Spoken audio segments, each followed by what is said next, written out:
The rain in this basin doesn't evaporate. It's being collected. Welcome to the Wilderness Protocol. We understand the world through its cycles. The turning of the seasons, the phases of the moon, the steady, reliable rhythm of the water cycle. Evaporation, condensation, precipitation. It is a closed system, a perfect self-sustaining machine that has governed our planet for billions of years. We believe we understand this process. We believe it is indifferent, impersonal, a simple matter of physics. This report is a correction to that belief. My name is Dr. Samuel Beck. I am a climatologist. I was sent to a remote, hyperarid basin in the Great Sandy Desert of Australia to study extreme weather phenomena. I found one. A phenomenon that does not exist in any textbook. A place where the cycle is broken. In this basin, the rain falls, but it does not evaporate. It does not soak into the ground. It waits. And then it is collected. The place is called the Pin-An Basin on the few maps that even bother to give it a name. It is one of the driest, most desolate places on the face of the earth. A vast, circular depression of red, cracked earth and shimmering salt flats surrounded by low, weathered mesas. It is a landscape that feels not just ancient, but terminal. A place where life came and failed. My mission was to deploy a new, experimental, long-range weather monitoring system. A network of self-sufficient sensor pods that would give us unprecedented data on atmospheric conditions in one of the world's most extreme environments. I was leading a small team of two, myself and a young, brilliant atmospheric physicist named Dr. Eris Thorne. We were choppered in for a 4-week deployment. Just us, our gear, and the immense, oppressive silence of the desert. The silence was the first thing we noticed. It wasn't just quiet. It was a dead, soundless void. There were no insects, no birds, no reptiles. The wind itself seemed to die as it crossed the rim of the basin, leaving the air utterly, unnervingly still. The heat was a physical presence, a heavy, shimmering blanket that warped the horizon and played tricks on the eyes. We spent the first week deploying the sensor pods, a grueling task in the blistering heat. The pods were state-of-the-art, designed to measure everything from barometric pressure and temperature to atmospheric particulate composition.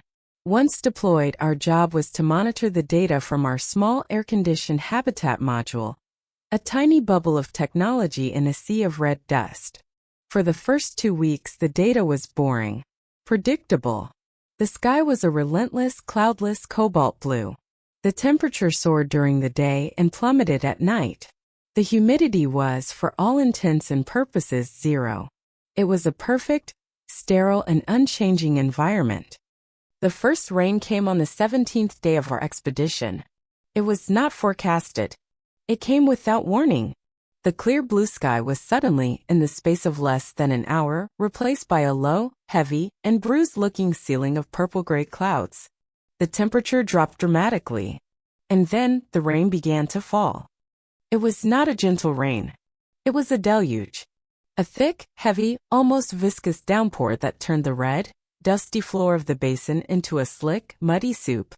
Eris and I stood at the reinforced window of our habitat module, watching in awe. A desert flash flood is a terrifying and beautiful thing. The storm lasted for exactly 1 hour. And then, as suddenly as it had begun, it stopped. The clouds broke apart and dissipated with an unnatural speed, revealing the clear, blue sky once more. The sun beat down again, and the heat returned. "Well," Eris said, wiping a bead of sweat from his brow. "That was dramatic. I need to get out there and check the pods. Make sure none of them were washed away." "Be careful," I said. "The ground will be unstable." But when Eris opened the door of the module, we were met with a new and deeply strange reality. The ground was not muddy. It was not even damp. The red, cracked earth was as dry and dusty as it had been before the storm. But the rain was still there. It had not been absorbed. It had not run off. It had collected in every depression, every crack, every shallow basin, forming a series of perfectly still, crystal-clear pools of water. There must have been thousands of them, from tiny puddles the size of a dinner plate to large, shallow lakes hundreds of feet across.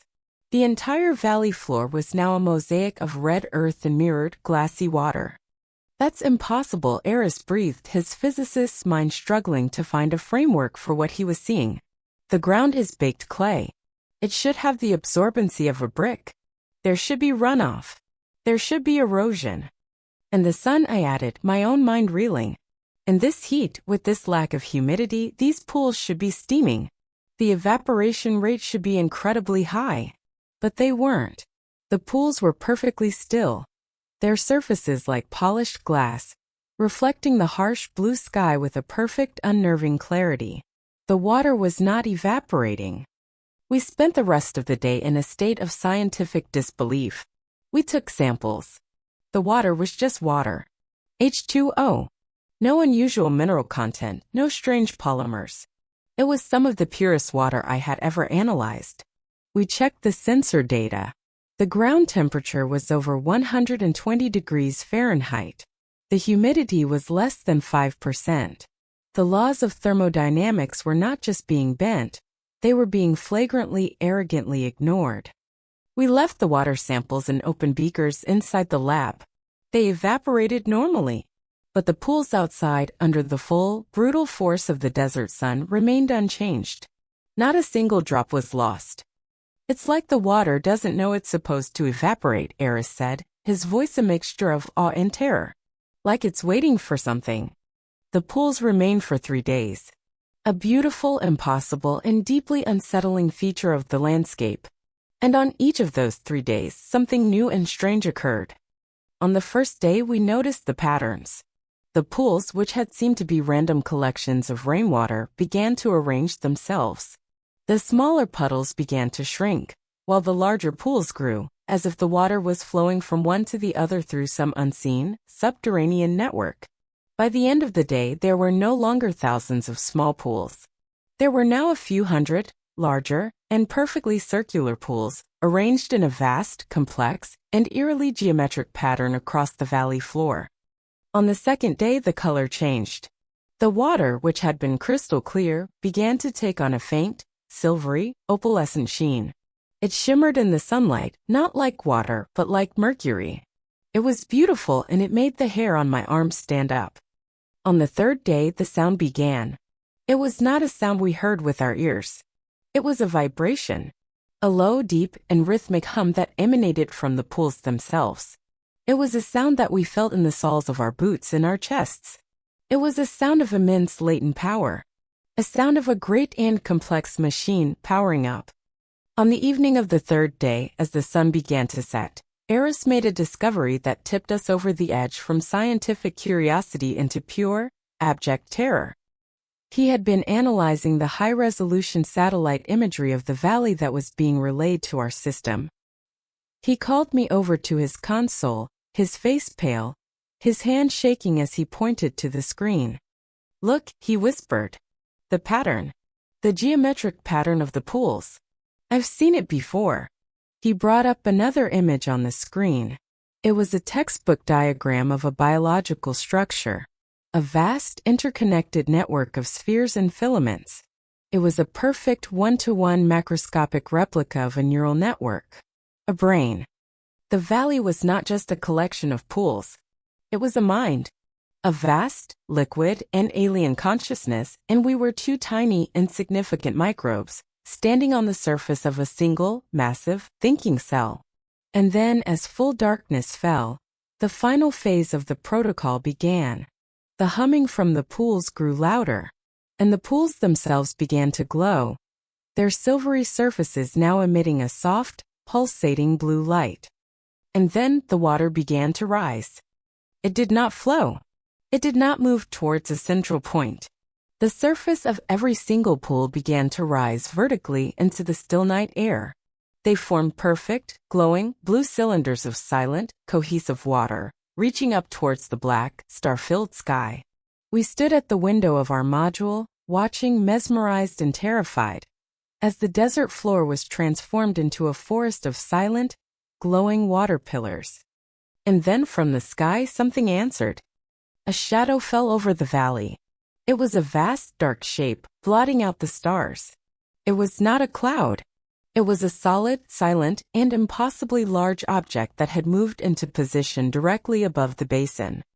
And from the bottom of this object, a vast network of what looked like crystalline, translucent tubes descended, one for each pillar of water. The tubes connected with the tops of the water pillars with a soft, silent flash of light. And then the water began to be drawn upwards.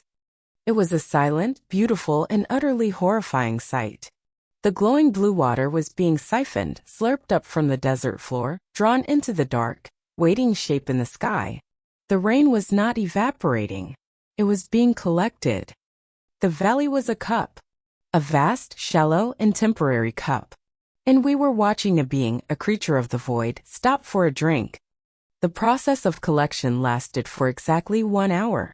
We watched, huddled together in the dark of our habitat module as the thousands of glowing blue water pillars were silently, efficiently, and completely siphoned up into the vast, dark shape that blotted out the stars. It was a silent, beautiful, and profoundly humbling spectacle. We were witnessing a cosmic scale process as indifferent to our presence as a whale is to the krill it swallows. When the last of the water was gone, the crystalline tubes retracted into the darkness above. The massive, silent ship, or creature, or whatever it was, simply vanished. One moment it was there, a hole in reality. The next, the familiar, comforting patterns of the southern hemisphere's constellations were back in their rightful place. The event was over. We didn't leave the module until the sun was fully up, its harsh, familiar light a reassuring presence. We stepped out into a world that was, on the surface, exactly as it had been before the rain. The ground was dry, cracked, and dusty. The air was still and hot. The impossible pools of water were gone. It was as if the storm, the pools, the collection, had all been a shared hallucination, a dream. But we knew it was real. Our scientific instruments, which had thankfully come back online after the entity departed, held the proof. The seismic sensors had recorded the low, powerful hum. The atmospheric sensors had a record of the impossible, 100% humidity before the rain, and the strange, organic compounds within the rainwater. We had the data. We had the truth. What now? Eris asked, his voice a hoarse whisper. He was staring out at the empty, silent basin, his face pale with the mixture of terror and scientific awe. What do? We have just proven the existence of I don't even know what to call it. We do our job, I said, though my own voice lacked conviction. We collect the data. We document. We write the report. And we try to stay sane until the chopper comes to pick us up in 2 weeks. We spent the rest of the day in a frantic, obsessive haze of work. We checked the sensor pods, which were all miraculously unharmed. We backed up all the data from the event onto multiple hard drives. We tried to impose the familiar, comforting order of the scientific method onto a reality that had proven itself to be anything but orderly. It was late in the afternoon when Eris made the first, truly disturbing discovery of the post-collection world. He had been analyzing a high-resolution satellite image of the basin taken just after the event. Sam, he said, his voice tight. Look at this. I went over to his console. He was pointing at the screen. It was an image of the basin floor. But it was no longer just a random pattern of cracked earth. The pools are gone, he said. But they left marks. Like the water rings a glass leaves on a wooden table. I looked closer. He was right. Where every single one of the thousands of circular pools had been, there was now a faint, perfectly circular, and slightly darker ring on the red earth. And look, he said, zooming in. The rings, they aren't just discoloration. There's something else. He brought up the spectrographic analysis of the rings. I stared at the screen, my blood running cold. The substance that formed the rings was not a mineral. It was not a salt deposit left by evaporated water. It was organic. A complex, carbon-based protein. The same kind of protein we had found in the neural slime, at the geyser basin in the Yellowstone report. The entity hadn't just taken the water. It had left something behind. A residue. A payment. The dregs. A new chilling thought occurred to me. The geometric neural network-like pattern the pools had formed before the collection, it hadn't just been a random arrangement. It had been a template. A blueprint. And the entity had used that blueprint to deposit this new organic substance onto the basin floor. It was not just a watering hole. It was a printing press, a vast planetary-scale 3D printer. And it had just printed something. We decided we needed to get a physical sample of the residue. Armed with collection kits and a profound sense of dread, we walked out into the silent, waiting basin. The rings were even stranger up close. The dark, reddish-brown substance was dry, flaky, and cool to the touch, despite the blistering heat of the sun. It looked like dried blood, but it had no smell. We were collecting a sample from one of larger rings when Eris suddenly cried out and stumbled backward, his face a mask of terror. "What is it?" I yelled, spinning around. He was pointing at the center of the ring. It moved, he stammered. I looked. The ground in the center of the circle of organic residue was bulging. It was pushing upwards slowly, deliberately, as if being forced up by something from beneath the earth. A small mound of red dust appeared. And then from the center of the mound, something emerged. It was a plant. But it was no plant I had ever seen. It was not green. It was a pale, almost translucent white, the color of bone.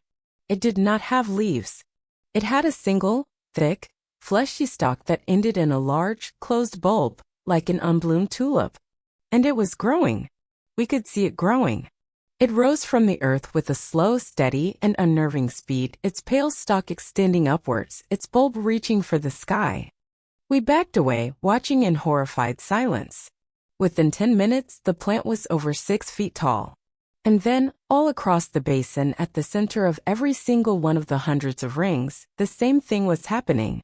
A forest of these pale, white, and utterly alien plants was rising from the desert floor. The basin was no longer empty. It had become a garden. An alien garden, planted by a cosmic gardener for a purpose we could not begin to imagine. We retreated to the safety of our module and watched the forest grow. By nightfall, the plants were over 20 feet tall. And as darkness fell, they began to glow. A soft, internal, and pulsating bioluminescence, the same pale blue color as the water that had been collected. The entire valley was now a forest of silent, pulsing blue lights. It was a scene of breathtaking and terrifying beauty. "What are they?" Eris whispered, his face pressed against the window. "What is their function?" "I don't know," I said. "But they grew from the residue. They are a part of the same system. The water, the collector, these plants, it's all one, single, massive process." We spent that night watching the glowing, pulsing forest. The humming had returned, but it was different now. It was not coming from the ground. It was coming from the plants themselves. A low, soft, and almost melodic hum. It was a sound of contentment. A sound of growth. The next morning, the plants had changed again. The large, closed bulbs at the top of their stalks had begun to open. They unfurled slowly like the time-lapse photography of a blooming flower. But they were not flowers. As the petals of the bulbs pulled back, they revealed what was inside. It was a fruit. A large, ovoid and semi-translucent fruit, hanging from the center of the bloom. And inside the fruit, suspended in a thick, clear gel, was a shape. I focused the station's high-powered camera on the nearest plant. I zoomed in on the fruit. My breath caught in my throat. The shape inside was a fetus. It was not a human fetus. It was a small, curled, and vaguely reptilian-looking creature, with a long, serpentine tail and small, budding, wing-like appendages. It was dormant, its eyes closed. But it was perfectly formed. I swung the camera to the next plant. A different creature. This one was insectoid, with a segmented body and multiple, delicate, crystalline limbs. The next plant held something that looked like a large, armored fish, with a jaw that was a complex, interlocking spiral of bone. It was a nursery. A cosmic nursery. The entity hadn't just come for a drink. It hadn't just come to print a neural network. It had come to plant its children. It was using our planet, our water, our very Earth, as an incubator for its own, alien, and monstrous progeny. And then I aimed the camera at the largest plant, the one in the very center of the valley.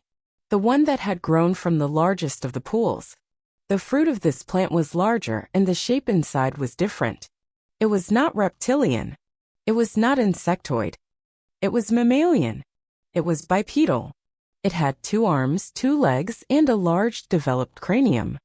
It was unmistakably and horrifyingly human. Or at least it was the entity's best and most terrible approximation of a human being. The sight of the humanoid form, curled and dormant inside that translucent, alien fruit, broke the last of our scientific composure. We were no longer researchers observing a phenomenon. We were zookeepers who had just realized that the cute, exotic eggs in the incubator were about to hatch into a nest of velociraptors. And we were locked in the cage with them. "We have to destroy it," Eris said, his voice a low, ragged whisper. His face was pale, his eyes wide with a terrible, dawning comprehension. "All of it. We have to burn it all down before those things are born." "Burn it with what?" I countered, my own mind a chaotic vortex of fear and adrenaline. "We have a few gallons of gasoline for the emergency generator. That's it. This garden is miles wide. And those plants, they don't look flammable." He was right, of course. We were 2 men, with a handful of scientific tools facing down a cosmic-scale biological invasion. It was a profoundly, laughably hopeless situation. We spent the next 24 hours in a state of frantic, terrified observation. We watched as the creatures in the fruits grew, their forms becoming more defined, their limbs twitching occasionally in their gelatinous prisons. The humanoid one was the most terrifying. It was developing with astonishing speed. We could see the faint outline of its facial features forming, the delicate, articulated bones of its hands. It looked almost human. A perfect, beautiful, and utterly terrifying parody of ourselves. The humming from the alien forest grew louder, more complex. It was no longer a simple, contented tone. It was a chorus of intricate, shifting harmonies. It sounded, I realized, with a new wave of horror, like a lullaby. A birthing song. We tried to send a warning. We reconfigured our satellite uplink, bypassing all the safety protocols, and attempted to transmit a raw data burst, the images, the atmospheric composition, everything to the main USGS server. The moment we initiated the transmission, the humming from the forest stopped. A profound and deeply angry silence fell over the valley, and the glowing blue light from the plants all shifted in perfect unison to a deep, warning red. It knew what we were trying to do. A new message appeared on our console. Not in binary but in plain, simple English typed out with a slow, deliberate finality. "The garden is not to be disturbed. The harvest is private. Cease your noise." And then every one of our systems went dead.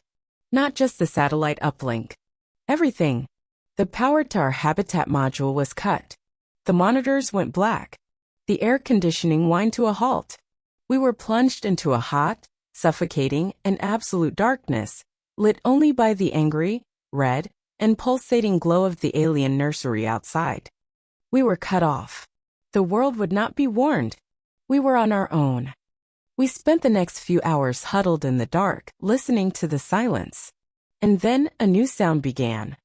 It was a soft, wet, tearing sound. It was coming from outside, from the nearest plant. I crept to the window and peered out. The red, glowing fruit on the nearest stalk was contracting, pulsating, and a thin, vertical seam had appeared on its surface. From the seam, a clear, thick fluid was beginning to leak. It was hatching. "Eris," I whispered, my voice a dry croak. "It's starting." We both stood at the window, paralyzed by a mixture of terror and a morbid scientific curiosity. We watched as the reptilian creature inside the fruit began to move. Kicked. It struggled. The seam on the fruit widened. And then with the final wet, tearing sound, the creature spilled out onto the dry red earth.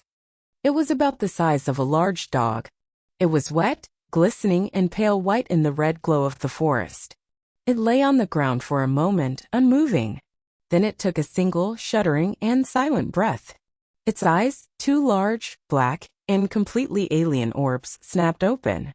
It got to its feet, its movements jerky and uncertain at first, then becoming more fluid, more confident. It was alive. And then, all across the valley at the base of every single one of the thousands of glowing red plants, the same scene was repeating itself. A silent, synchronized, and monstrous birth was taking place. The desert floor was now crawling with the teeming, writhing menagerie of alien life forms. The glass insects, the armored starfish, the serpentine hunters. They had all hatched. And they were all in perfect, silent unison, turning their attention towards the one plant that had not yet hatched. The one in the center of the valley. The one that held the human replica. They were waiting for their sibling. Their leader. Their alpha. "We have to do something," Eris said. His voice now a strange, calm whisper. The initial panic had been burned away, replaced by a cold, desperate resolve. "We cannot let that thing be born. Not that one." "What can we do?" I asked, my own mind numb with the scale of the horror. Eris looked at me, and in the red, pulsating glow from the window, I saw a terrible, brilliant, and suicidal idea in his eyes. "You're a climatologist, Sam," he said. "You know the protocol for this basin. You know what happens here." And then I understood. The Pindan Basin was not just a desert. It was a unique meteorological anomaly. It was one of the few places on Earth where the conditions were occasionally right for the formation of a dry microburst, a rare, incredibly powerful and localized weather event where a column of supercooled air from the upper atmosphere can plummet to the ground at over 150 miles per hour, creating a blast of wind and a sudden catastrophic temperature drop. We had the tools to predict it, and we had the tools to trigger it. Our sensor pods, the ones we had deployed throughout the valley, had a secondary, experimental function. They were equipped with small, high-energy silver iodide dispensers, a technology used for cloud seeding.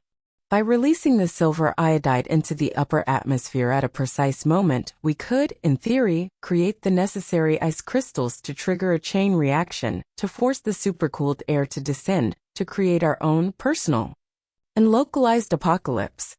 It was a 1-in-a-million shot, and it would almost certainly kill us. But it was the only weapon we had. "The power is out," I said, the practical objection a flimsy shield against the madness of his plan. "Not all of it," Eris replied, already moving towards the back of the module. "The pods have their own independent solar batteries. They're still active. We just have to get to the master control terminal. The one we buried outside."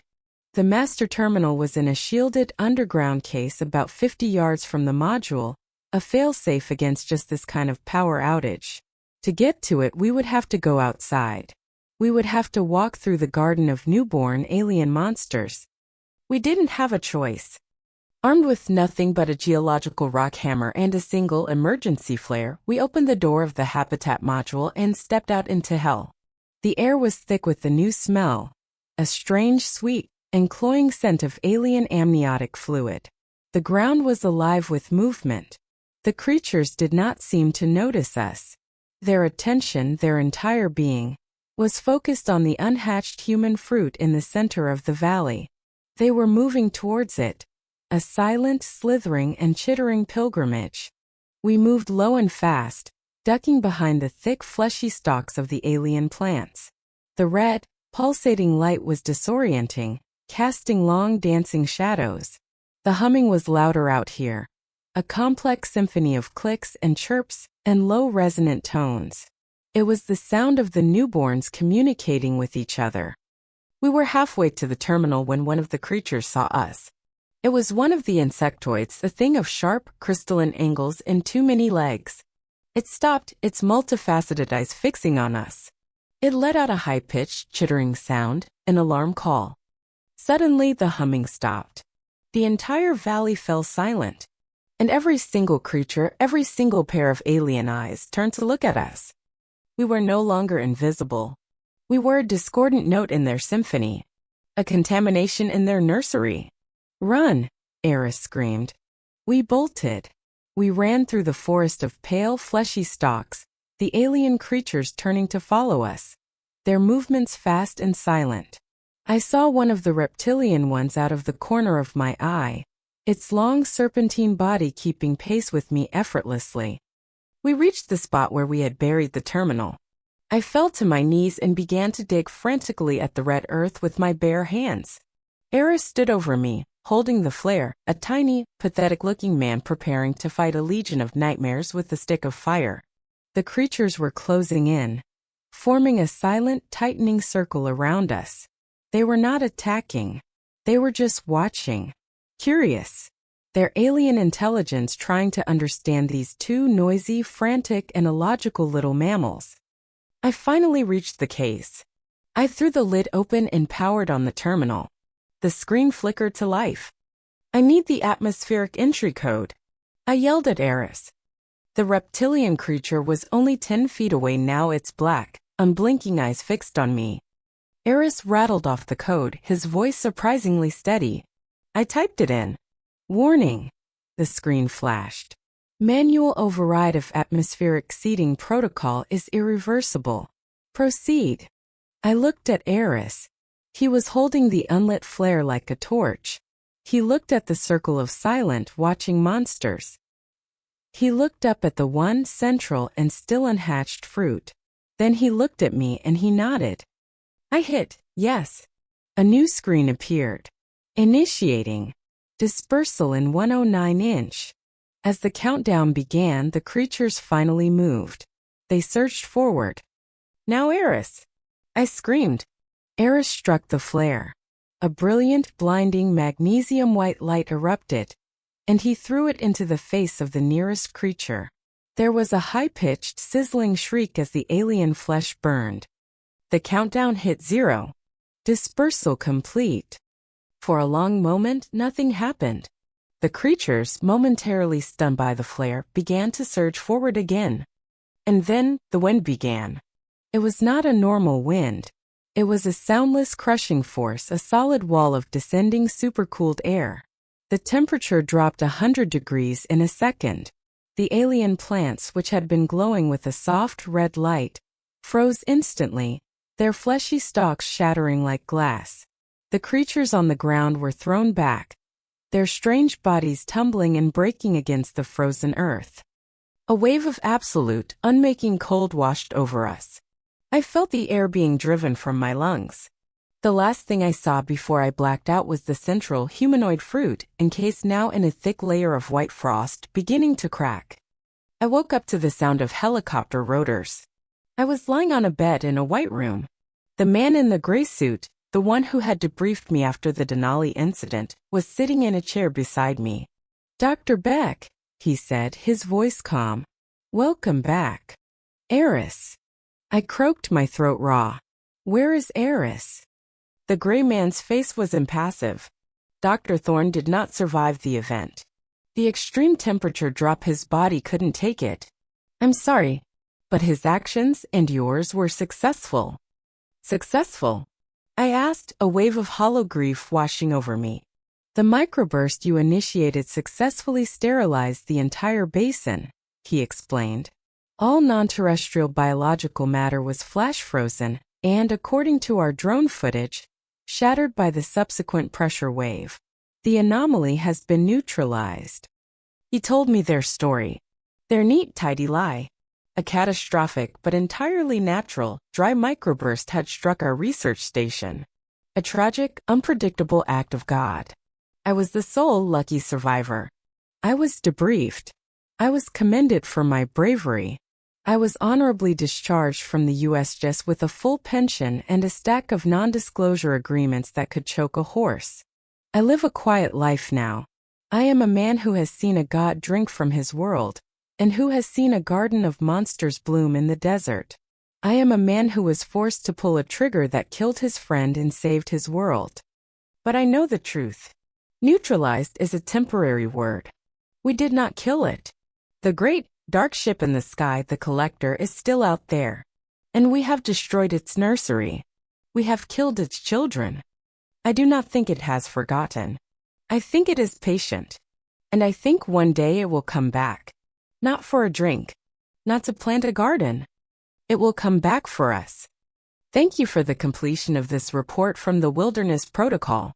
The cycle of life of evaporation and precipitation is a fragile one. And there are other, older cycles in the universe. Cycles of seeding and growth and harvest. We were not meant to be a part of that cycle, but by our very existence we now are. If this data has served as a necessary warning, please consider liking this video and subscribing for further reports. Watch the skies and pray the rain is only water.